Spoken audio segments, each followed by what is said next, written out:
Meus queridos, dando continuidade aqui nos vídeos de respostas, né? E vamos que vamos, né? No cenário de bastidores e vamos que vamos. Meus queridos, olha só que pergunta interessante. Professor, escolhemos nossa religião antes de encarnar?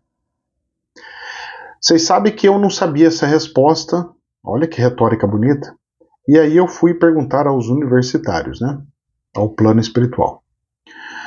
O plano espiritual, eles pegam e falam assim, bom, você tinha uma possibilidade de adentrar em uma religião específica para que pudesse, por ela, executar os trabalhos espirituais que precisavam ser feitos.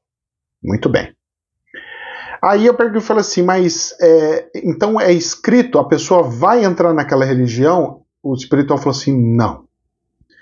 É mais o lugar do que a questão da religião de fato. Eu falei, tá certo. Porque vejam bem, vamos lá. Se você tiver um pai evangélico, uma mãe evangélica, os irmãos evangélicos, e você nascer nessa família, qual é a probabilidade de você virar macumbeiro? É quase zero. A probabilidade de você virar evangélico é gigantesca. Se você tem a avó, a mãe, o pai que é católico, vai todo domingo na igreja, qual é a probabilidade de você virar católico também, frequentar a igreja e tudo mais? É gigantesca. Porque os pais levam os seus filhos para a mesma cultura que ele tem, que a família tem. Então a pessoa vai aprender as culturas de oração dentro da casa e tudo mais. Então, o lugar aonde nasce, ele diria que, crucial para tal situação. Só que tem um detalhe. Eu pegando e dando uma estimulada no plano espiritual, eu peguei e comecei a questionar. Falei assim, mas plano espiritual? Digamos que o trabalho espiritual que vai ter que fazer uma missão, alguma coisa assim, ele precise entender dos espíritos, por exemplo, e precisa de fato mexer, comunicar, ter mediunidade, falar com espíritos e tudo mais. Numa igreja evangélica isso não vai ser tão fácil.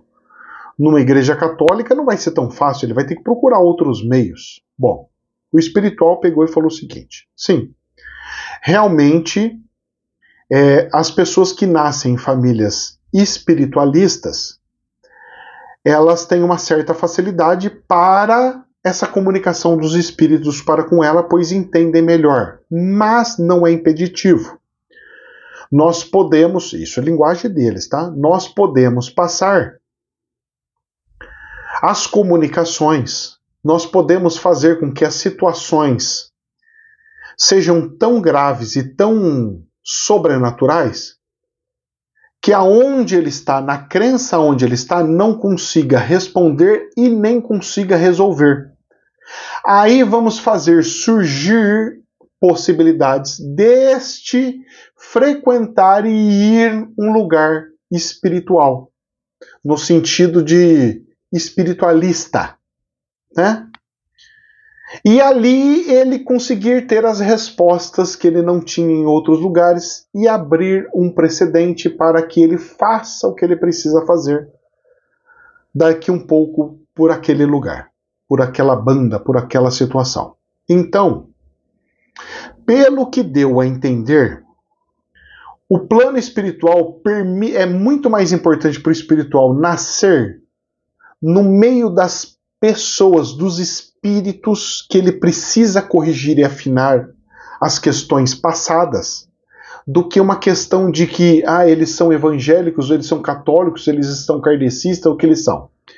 Então, pelo que eu entendi das explicações dos espíritos, eles escolhem, em primeiro lugar, os parentes, a religião que eles vão seguir, estão seguindo, isso aí é um outro 500. Mas vou precisar de uma religião XY. No meio do caminho eles vão colocando coisas para desviar e fazer com que a pessoa chegue no ponto que precisa chegar. Tá ok? Então, respondendo à pergunta, escolhemos nossa religião antes de encarnar? Não.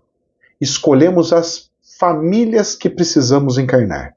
Depois, essa questão de religião, elas se tornam meros detalhes para o plano espiritual para te guiar para um lado ou para o outro. Por isso que, quando alguém te convida para conhecer uma religião diferente, mesmo sendo por uma visita, vá na visita. Não custa ir na visita.